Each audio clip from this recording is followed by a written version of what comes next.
The Jag Bros are back, and it is time to look ahead. Big Monday night game for the Jacksonville Jaguars. We are three brothers. I'm Jack, along with my two brothers, JT and Joey, lifelong diehard Jags fans in the highs and right now in the very, very lows.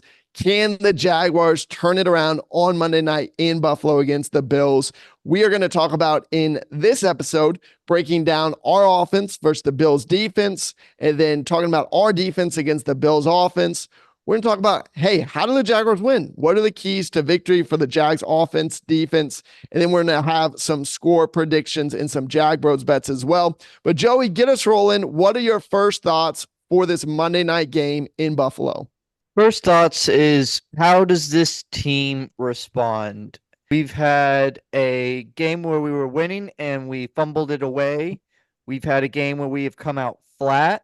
Do we come out upset, angry, play hard, and change everyone's mind? Or do we roll over and give up on the season? This is going to be a real test on the team. The one good thing I can say is we always play the Buffalo Bills well. Hopefully Josh Hines-Allen still has his way against Josh Allen, as he has had in these couple seasons so far. So that's the only kind of confidence I have, is that we have good luck against the Bills.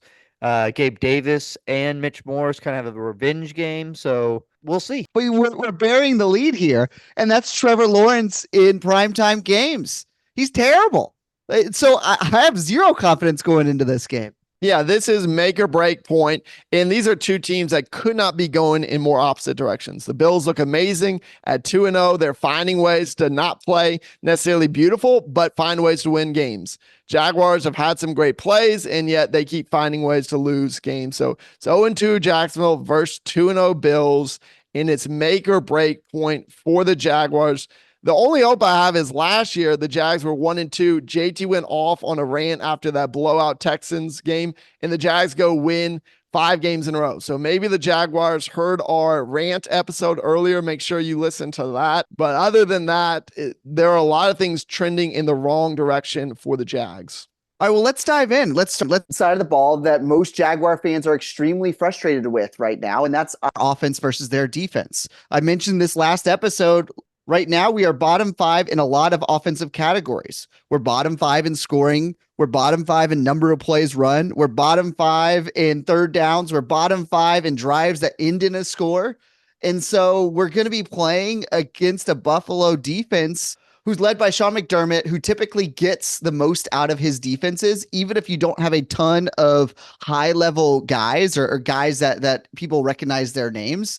Their defenses generally play better than expected. And we saw that on display when they shut down the Dolphins offense that shredded us at times last week, that they were able to go into Miami on a short week and hold them to 10 points. Yes, Tua did get injured in the second half of that game, but for the majority of that game, Tua was in the Miami Dolphins offense was struggling. Additionally, if you look at most of their stats on the defensive side of the ball, they are top 10, top 5-ish in most things outside of third down defense. So that'll be something we'll want to double click into here. But let's get started. Where do we need to see the improvement on the Jaguars offensive side to give us any type of confidence going into this game? It starts with the passing game. It's got to be more consistent. It's got to be more overall, more attempts, more passes. I know for some reason we've been trying to run it, but honestly, I'm tired of seeing us run. We get a couple yards. It's not a terrible running game right now, but that's not who we're paying. It's not who I want this offense to be. I'm ready to see a spread offense, throw it a lot more, and just let Trevor kind of unleash what he has and see how it goes. I'm tired of running it first down for a couple yards and running on the second down for minus yards, and then it's third and long and we throw overthrown pass, and then that's the end of the series. So that just can't happen. I have to see more out of the passing game. I do not have faith at all in this offense. I said a couple episodes ago that I'm going to embrace my Jags inner villain. And so until the Jaguars win, I'm going to drop a villain quote for the Jaguars in every episode. I'll save it till my prediction. So much is broken for the offense. You might as well just start with what has worked, which has been Brian Thomas Jr. He looks very good. I don't necessarily see any of the Bills cornerbacks being able to line up very well one-on-one with him. And so instead of waiting till the second half to use BTJ, I'm saying in the first drive, give him at least 3 targets. Do what you did with Brenton Strange, where you kept throwing them the ball over and over and over again, because you might as well try something else. And it's the only thing that's really worked so far. Give BTJ the ball early and give it to him often. Evan Ingram right now currently still has that hamstring injury where it's day to day. So it's something that could get better by Monday night. It might not. And that's going to be a big concern, because if you look at the 2 opponents that have played Buffalo so far, they have generally been targeting their tight end, Jonnu Smith, 6 for 53 in the game against the Dolphins. And then the first game against the Cardinals, Trey McBride, 5 for 30. So not a ton of yards, but a lot of targets and receptions for those tight ends. And the other thing that's kind of concerning to me, if I look at how the Bills have played the first 2 teams, Tyreek Hill, 3 for 24, and Marvin Harrison Jr., the primary receiver for the Cardinals, 1 of 4. So I don't know if that's a situation where the teams just weren't targeting him, but my hunch is, as I said earlier, McDermott's a good defensive coordinator. And by taking away those X wide receivers for those teams, it's really making them pivot and play. And so we saw both Miami and Arizona playing a lot of this like short dump off type games and allowing Buffalo's defense to play a little bit bend, don't break, which honestly is exactly the type of offense that Jacksonville likes to play, is all these little dump off games. So if we're hoping to see some sort of miracle where we're throwing the ball downfield, Joey, we're opening up, spreading it out, putting 4 or 5 wide receivers out, we're just not going to see that, because if I'm watching the film and I'm Doug Peterson and Press Taylor, oh, well, what's on paper at least is the same things that I love to do anyway. So be prepared to see more of the same, and just probably a slightly less effective version of more of the same. If I'm the Bills right now, the strategy is incredibly easy. Number 1, take away Brian Thomas Jr., because it's the only thing that's really been working. And then number 2, blitz, blitz, blitz. The Browns showed you the game plan for how to stop this offense to where they're only getting 15 passing yards in the first half. And so Von Miller's a Hall of Famer who I would have thought is maybe done, but he just had the fastest sack in the NFL so far last week. He's got 2 sacks already. Look out for Ed Oliver, their defensive tackle in the middle. He had a big game against Miami. We all know the Jags offensive line struggles. And so the offensive line has to find some sort of Monday night miracle where they play well. And you said it earlier, JT, Trevor Lawrence has to change the narrative. He has to play well in prime time. To me, there is 0% chance the Jags wins unless Trevor Lawrence plays very well. There's a guy named Gregory Rousseau on their defensive side of the ball too. He had 3 sacks against the Cardinals. So he's a great defensive end. And Espinoza has been there for a little while. He's a guy who can get pressure on the quarterback. You're right, Jack. If you see any type of resurgence on Von Miller, all of a sudden I could easily see Trevor Lawrence running for his life. So if I was devising a game plan, Joey, I think you said it so well last episode, lying to yourself. You don't have an offensive line that has the ability to block. So either you're going to have to run a lot of misdirection stuff, maybe some inside drop-offs to ETN. Devon Achane had a great game against Buffalo too for 7 catches and almost 70 yards again. I expect to see some running backs out of the backfield catching the ball. I would expect to see more tight ends to try to help give Trevor time, staying in line to block. That's what I would expect. I would love to see Walker Little go out there with Harrison playing as poorly as he's played so far. Just give somebody else a shot. Might as well try the it. Offensive line, because it can't get much worse. Yep. I just have not really seen a ton of creativity out of the offensive side of the ball in the last 2 years. Yeah, we're going to have to mix it up with that offensive line. Don't want to see Cam Robinson really out there. I want to see Walker Little. Cam Robinson had a terrible game against the Browns, multiple whiffs. He would be pulling and not even be close to the guy that he was supposed to be getting. I would like to see Walker Little. I don't think they would sit Anton Harrison, but honestly, I would love to see Cole Van Lannon, who was the #1 offensive lineman graded out during the preseason. Granted, I know it's the preseason, but Anton Harrison wasn't doing that in the preseason, and he looks like the worst offensive lineman right now. So Something's got to change, but we've said this constantly and it hasn't changed. I don't know when the Jaguars will wake up and realize it's not just, oh, we need to clean up these mistakes. No, you just don't have the players to make the plays. And so you have to change up the scheme to help them out. I will be here all season banging for spread offense, West Coast offense, and getting rid of the under center play action passes that take forever to bootleg. And by the time Trevor turns around, the defender is already in his face. AJ Espinoza wrecked us last year, and he's super quick. He's a little bit smaller, but he's very fast, so he will 100% outrun Cam Robinson and Anton Harrison around the edge and be in front of Trevor Lawrence's face. So you have to spread it out. Get the defense more spread across the field. Quit bunching everyone in and making the box even smaller and tighter and allowing more defense of guys to rush you. It's just really dumb coaching. I hate our coaches right now, and I'm going to continue hating them until I see something different. Something has to change. That is the narrative for the Jaguars offense. Go and listen to our last episode. We spent 20, 30 minutes talking about all of the different things we would change with offense. Maybe something crazy happens and the Jags offense looks different on Monday night. But let's talk now about the Bills offense against the Jags defense, because weirdly enough, the Bills from a statistical standpoint in terms of yards are fairly similar. So you look at Josh Allen passing yards and Trevor Lawrence passing yards, they're pretty close. Rushing yards, Bills do have a little bit more than the Jags at this point, but point total is vastly different, with the Bills scoring in their first two games 34 points at home against the Cardinals and then 31 points on the road in Miami. So how does the Jaguars defense, number one, keep the Bills under 30 points, but certainly probably needs to be under 20 points considering how anemic our offense is? You need to do what the Bills defense has been doing, and that's get turnovers. We need to get turnovers, and then their one star on this team is James Cook. You got to stop him. He is a star in the passing game and on the running game. You need to swallow him up and then make Josh Allen throw it to his bad wide receiver core.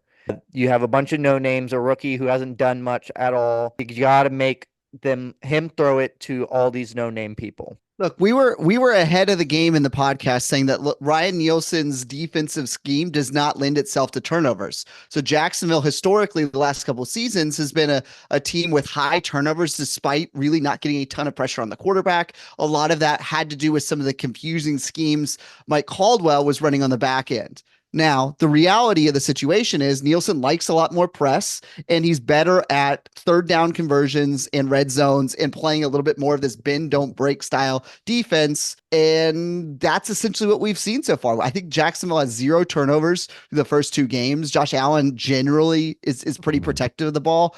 I'd be hard pressed to see us get more than maybe 1. Maybe we luck into a fumble situation or a tip pass, but you're not going to see a situation where we're going to have a high turnover all season. I don't expect to see that today. So you're going to have to figure out ways to not let Josh Allen beat you on the ground too. That's something that they end up getting a free extra, oftentimes 30 to 50 yards just by Josh Allen scrambling.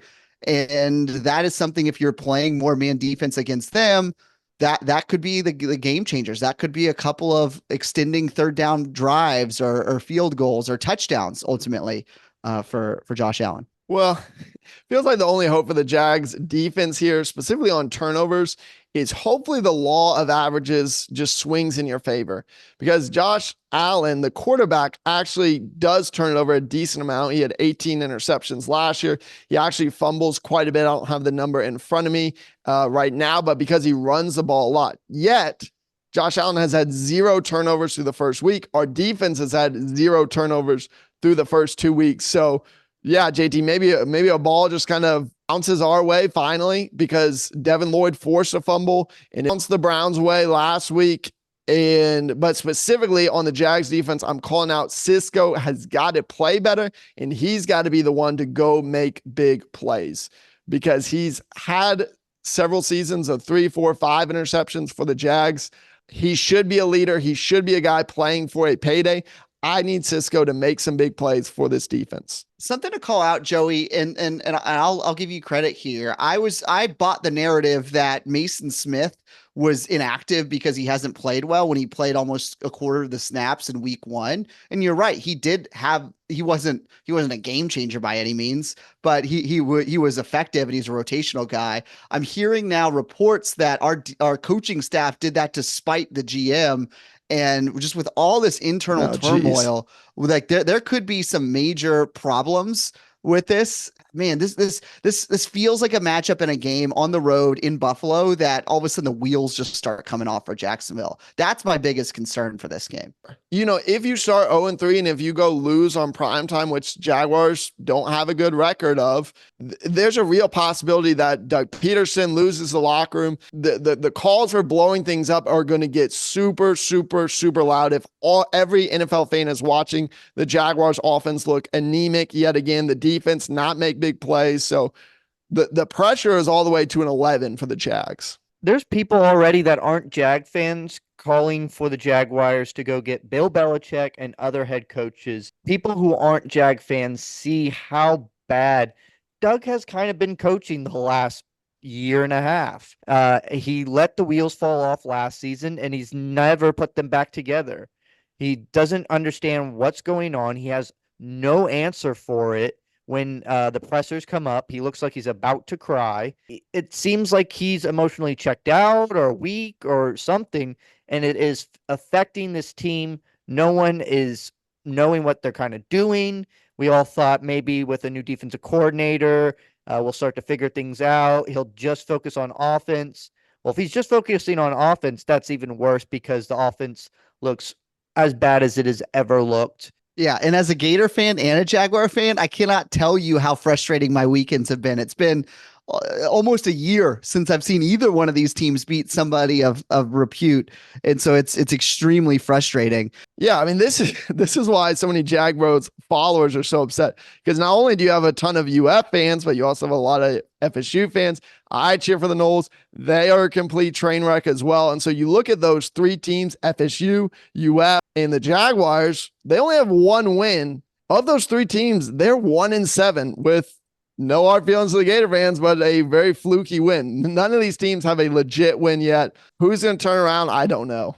Well, and here's the thing that's so frustrating for all three is there's so many obvious things that can be fixed. For the Gators, right? It's play DJ Lagway, give him over the keys, let him spark that energy. For the Seminoles, try literally anybody at quarterback other than DJU, who's pretty much guaranteeing yourself losses after loss after loss. 100%. And then for the Jaguars, change who your play caller is on the offense. Like all three of those are at least borderline fixable. Or you look at the Eagles. What have the Eagles done? They also had a similar streak in November and December as the Jaguars, completely fell off the rails. What do? They pretty much cleaned house of everybody except for the head coach because they believe in him and they've looked a lot more competent. Yes, they lost on Monday night, but they're trending more in the right direction. And their GM continually goes out and gets a Dotson, goes out and gets people on the cheap just to see what happens. Hey, look, that move to get their running back in Saquon Barkley, that's been a major upgrade for them. Like they're making smart moves, personnel wise, coaching decision wise. It's frustrating when the Jaguars and some of these other teams don't. But let's go back to the defense real quick. Joey, you mentioned this offline. The receiving core for Buffalo, on an optimistic side, you could say is unproven. From just a realistic side, they're not the strongest receiving core right now. You have Keon Coleman, who was a first-round pick that they just got. You have Khalil Shakir, who's a fast guy who's had some games and some flashes. Dalton Kincaid, a younger tight end that often will line up as a wide receiver, considering how they use him. Curtis Samuel, who's kind of a gadget guy. Nobody that really scares you. It's probably similar, maybe slightly better of a receiving core than what we just saw with the Browns. It's somebody without Tyson Campbell again, while he's still on IR, you should be able to match up pretty well with those outside threats. Kincaid's the only guy that scares me just because the Jaguars historically have not done well against tight ends. Kincaid had a good rookie season with about 700 yards, 2 touchdowns. He's had a slower start to this year, but the Bills just haven't had to throw the ball a ton either. He's a guy, again, if I'm the Bills, how do I scheme against this Jags defense? I'm saying run the ball, get that going early, and get the ball to Kincaid. Because I don't know who lines up really well. Is it Jarian Jones? That's probably who I would throw on him because he's a better cover corner. But Johnson and Cisco have had tackle problems, so yikes. All right, let's take us to the keys of the game now. Joey, what are the keys? What would Jacksonville have to do on both sides of the ball in order to somehow find a victory? Fire their coach. No, Yeah. the offense has to do well in the passing game. It doesn't matter how well you run the ball. If Trevor Lawrence isn't consistent, if Trevor Lawrence isn't getting the medium to small routes, yes, we can throw it deep, but that's also not going to win us the game. It's going to be being able to move the chains, be able to do well on third downs, get the ball just for a 5-yard out for the first down, 8-yard curl, whatever it has to do. We need to convert third downs. It needs to be more consistent passes, just driving down the field and consistent drives. We don't have that many attempts because we are constantly getting off the field. So it has to be a lot more offensive drives and us controlling the ball on the offense. Yeah, So I was going to go the exact same direction, Joey. I'm going to say the key stat for the game is time of possession for Jacksonville, which incorporates a lot of those things. I think Jacksonville needs to hold the ball for at least 33 minutes, maybe 34 minutes to give us a chance of victory. An underrated stat, just to show how bad the Jags passing offense has been, is Trevor Lawrence is 31st in completion percentage with a 51% completion, only ahead of Anthony Richardson, which historically Trevor's a pretty accurate, pretty decently high completion percentage. But I've already said my key. You've got to get Brian Thomas Jr. the ball early. He is the only guy that seems like a matchup nightmare for the defense. And so I said 3 targets of the first drive. I think he needs to get at least double-digit targets because why not? No one else is really earning targets. So give BTJ the ball early, give it to him a ton, and let's just see what happens. Alrighty, now for keys to victory on the defense, you got to shut down James Cook, and you have to figure out some way to get turnovers. I know Ryan Nielsen isn't known for it, but you're going to have to scheme something up to help out this offense, to give them a short field, do something, get a sack fumble, some way to turn that ball over and give the offense somewhat of a chance to score because we don't seem to be able to drive the ball. I alluded to this in the defensive breakdown. To me, it's going to be Josh Allen's rushing. Does Josh Allen run for more than 35 yards? I mean, does Josh Allen run for more than 25 yards? That to me is going to be the critical test. If he's able to do that, he's probably running on third downs to pick it up. He's probably running in the red zone to score touchdowns. And so you got to stop that. I think you can limit the passing just by our personnel versus their personnel. And Joe, you're right. James Cook is a lot of their offense. I don't envision us being able to completely stop him, but if we can just contain him, I think you just can't allow these back-breaking third down and longs to keep going against you due to penalties or quarterback runs like Jacksonville has historically struggled with. To me, you've got to start fast. You've got to shut out the noise of the Bills Stadium. You've got to shut out the noise of everything circling around the Jaguars right now. And yeah, we've drilled down on it, and it's statistically not likely, but it's the NFL. Anything can happen. It's a week-to-week league. You see bizarre things all the time. You just saw the Raiders beat the Ravens, and the Ravens are 0-2. And so Josh Allen has had 0 turnovers so far. He's only been sacked twice in 2 weeks. With negative 10 yards there. So they just haven't had many negative plays. And the Jaguars are due and need to come out early, fast, and strong on both sides of the ball. So defensively, I'm saying you've got to go after Josh Allen, and you need to see at least 2 sacks and at least 1 turnover from Josh Allen, the Bills quarterback, for the Jags defense to have any shot of winning this game on Monday night.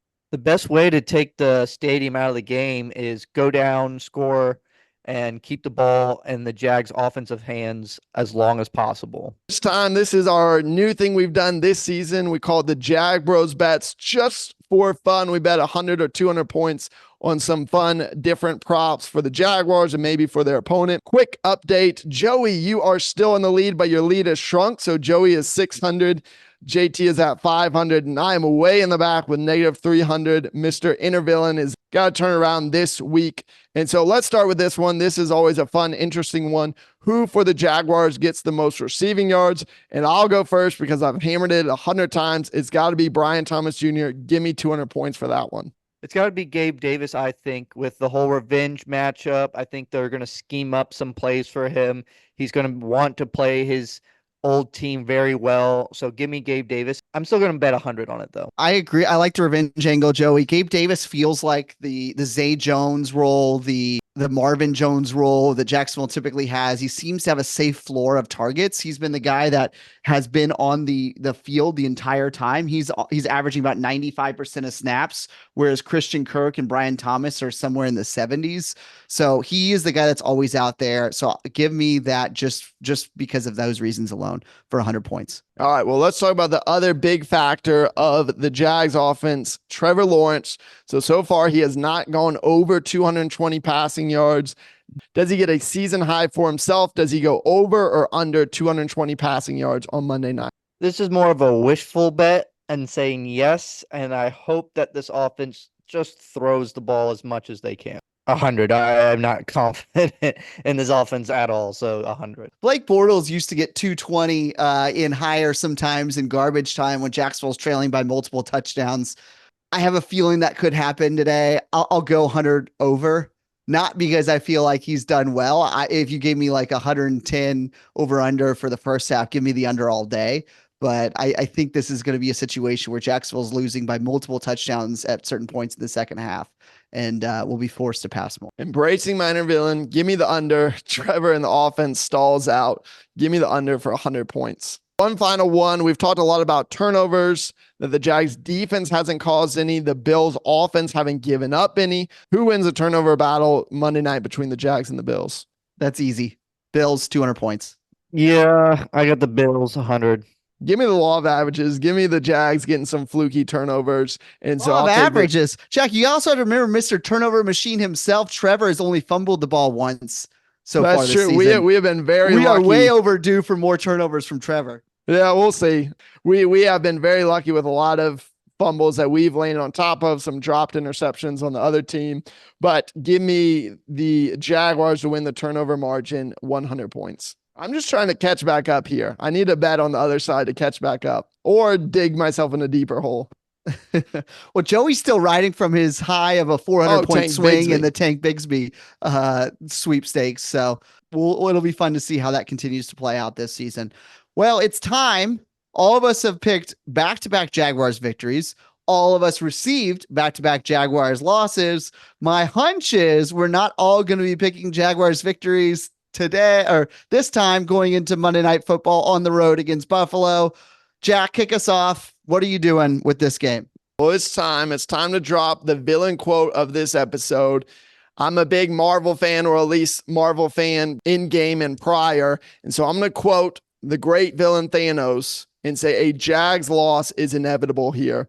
Maybe a Monday night miracle, but I think it's going to be much more of a Monday night disaster on prime time yet again, where Trevor and the offense stall out. They only score 13 points and the Bills put up 30. Give me the Buffalo Bills, Jags 13, and look for mayhem and a rant and a lot of depression on that next episode. Hey, Jack, you're more optimistic than I am right now. Oh no. Yes, because I think that the inner turmoil that's going on within the organization is going to spill out onto the field. And I think this is going to be the full panic attack. I think Jacksonville will go to 0-3. I think the Jaguars will be talking about the draft in September again. And we will be moaning the fact that we've just paid this team the most amount of money we've ever paid any Jaguars, and we're on the hook for years and years and years to come. I think the score at one point is 31-6. I think the final score is 44-13 as well. I don't see Jacksonville scoring above 15. I think this is an absolute rout. I think Buffalo's mad that they've lost to us before in the past. And this is just a game where the wheels start coming off on all sides of the ball. All right. Well, Mr. Optimistic Joey, do you have any hope for Jags fans on Monday night? I will be the optimistic one. I have the Whoa. Jags winning this game. Oh, come on. Whether it's a hope or a prayer or what it is, I think Or Josh Allen gets lost on his way to the stadium. Maybe Josh Allen will get arrested on the way to the stadium too. I think that Trevor Lawrence snaps back into it and has a very good game. I think we have the referees for some reason on our side where we're getting a lot of calls our way, and we are able to win this game 26-25. Man, that's what I'm cheering for. That's what I'm hoping for, but I'm not expecting. Joey, you're crazy. We're Jags fans. We're all a little crazy. I am going to continue to bet the Jaguars, if only to get one victory this year. Joey is the hero that we deserve. I believe in this team. I don't believe in the coaching. I think hopefully the players just change the plays at the line and Trevor runs whatever he wants to run, and we're able to win this game. See, my problem is, yes, I don't think our coaching staff is doing great putting Trevor in a position to win, but the reality is Trevor, I'm really questioning his ability to scan and read the field too. Trevor was a number one prospect coming out of high school, number one prospect coming out of college, won everywhere he was. Like, I think there was a stat that said he never lost a game on a Saturday or something like that a couple years ago. So he's a winner. He's always done well. But the one knock against him is does he have the ability to make full field reads, and does he have the ability to comprehend quick? And that is something that I'm concerned about, because we're seeing these balls getting snapped under 3 seconds under the shot clock. Under the play clock. We're seeing just sometimes slow decision-making skills go on by him. I believe that a lot of the slow play calling and everything like that is more on the coaching. I think it takes them forever to get a play call in there. And then I believe they tell Trevor to not snap it until about 3 seconds, because I see Trevor standing there kind of waiting for the time to tick. And I think that's just the scheme of this offense. I think he's trying to read the field, and I just think he's slow at that. But we'll see. Anyways, if you like our content, continue to engage with us on social media, where we're continuing to improve our craft, unlike what it seems like the Jaguars are trying to do on the field. So we'll be cheering for them on Monday night. Oh man, I would love to see a Jaguar victory in prime time, but we never do well in these type of games. Follow us on Twitter, follow us wherever you get the podcast, leave us 5-star reviews, and until next time, Duval.